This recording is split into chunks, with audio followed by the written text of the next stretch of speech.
خب دوستان عزیز، اومدیم یه سری به این آب بزنیم، ببینیم باغای یعنی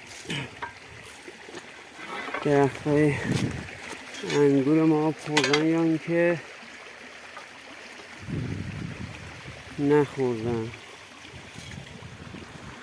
همراه من باشید دوستان عزیز.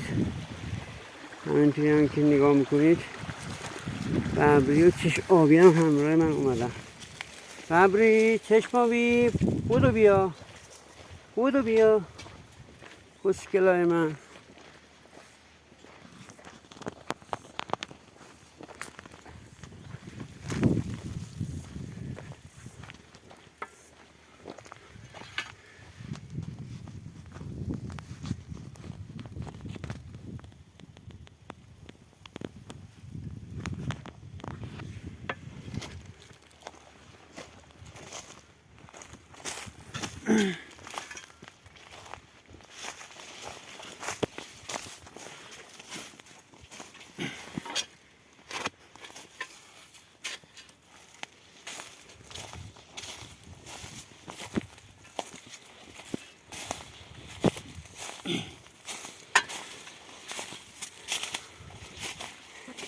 دوستان امسال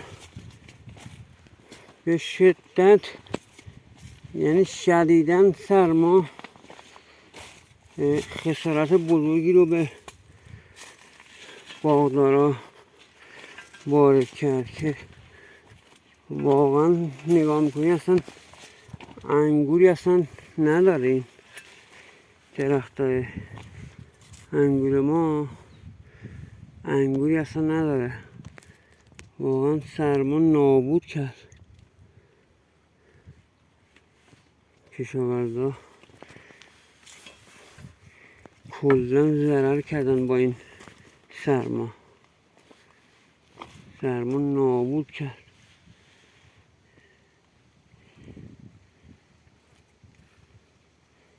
پارسال به قدر این باغا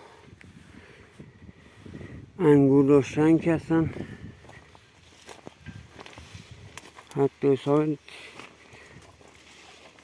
حساب نداشت،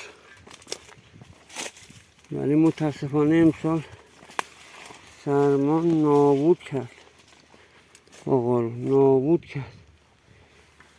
یه نمونه همین این انگورشون یه انگور ضعیف و به درد نخور. خب این چطوری میخواد هزینه های نمیدونم کارگر و سم و هزینه نمیدونم برق و زحمتی که میکشی در بیاره؟ چطوری؟ واقعا خدا به داد ما کشاورزا برسه. بیا این دومی انگور تو همین یه دونه موب انگور من بررسی کردم. یه دونه همین بود، یه دونه آره این بود، یه دونه این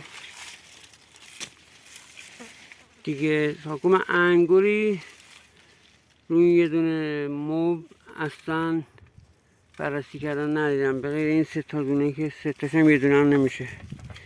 چشمابی اومد اینجا. داداشت کوبه است. ببری کو؟ به صداش کنم. ببری